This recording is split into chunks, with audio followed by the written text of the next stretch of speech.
This is The Scoop for Wednesday. I'm Juanita Hurtado Huérfano with the WMNF News headlines. Yesterday, the Sarasota County School Board approved a new student protest policy, despite pushback from the community. In a 3-2 vote, the board approved a policy allowing schools to restrict when and where demonstrations can take place. According to Fox 13, it also allows schools to discipline students who leave class, disrupt the learning environment, or are absent from school due to a protest. Lastly, the policy demands staff stay neutral and prohibits outside groups from organizing protests on campus. Some residents pushed against it, questioning its timing and arguing current policy already addresses disruptions. Others linked the move to recent demonstrations against immigration enforcement, which led to threats from the Education Commissioner. Manatee County also eliminated a page outlining their student assembly guidelines last week. A shop considered one of the first legal mushrooms dispensaries in the U.S. is closing its St. Petersburg location.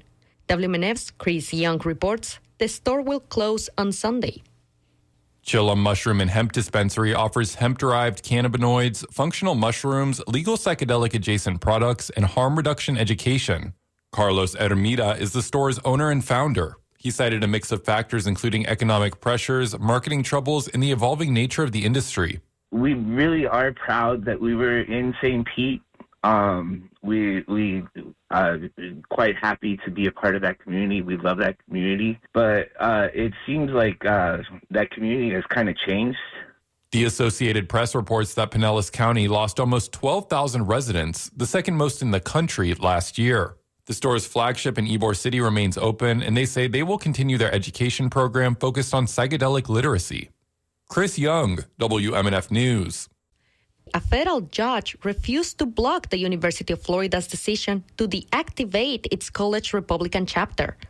The group was deactivated due to a sustained pattern of allegations of extremist and anti-Semitic behavior. According to the Tampa Bay Times, the allegations included the promotion of Nazi rhetoric, anti-Semitic and homophobic remarks, public admiration for extremist figures, and advocacy for anti-democratic and exclusionary ideologies such as white Christian nationalism. UF also pointed to a photo where a member appears to be throwing a Heil Hitler salute. Yesterday, the judge said the organization failed to show the university violated its members' First Amendment grounds and did not meet the requirements for judicial intervention. The judge also called the dispute factually muddled, especially regarding whose authority it is to revoke the UF chapter's status.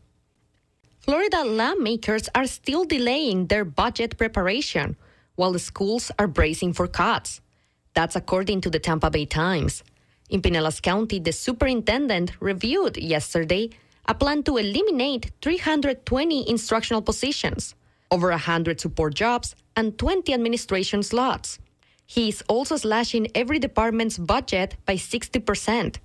It is the second year in a row Pinellas has eliminated positions and pushed budget cuts as the district faces an enrollment decline. On top of that, the state didn't distribute nearly $500 million it allocated for schools last year. Lawmakers stalled the disbursement, saying the districts didn't have the student populations they had projected at the start of the school year. Some districts like Union and Glades counties enter into financial emergency, with more districts expected to come. Florida is anticipating increase in wildfires in the coming weeks. Teams across the state are staging wildfire equipment due to the severe drought conditions. They're preparing for what may be one of the most active brush fire seasons in decades. According to the Forest Service, since the beginning of the year, roughly 1,700 fires have consumed about 100,000 acres on state and federal lands. Forest Service officials are calling on Floridians to report any fires and abide by burn bans and water restrictions. Today, it will be mostly cloudy with highs in the mid-80s. Tonight, it will be clear with lows in the low 60s. And tomorrow, it will be sunny and cloudy with highs in the mid-80s. I'm Juanita Hurtado Huérfano with the WMNF News Headlines. This is The Scoop, recorded at WMNF Tampa.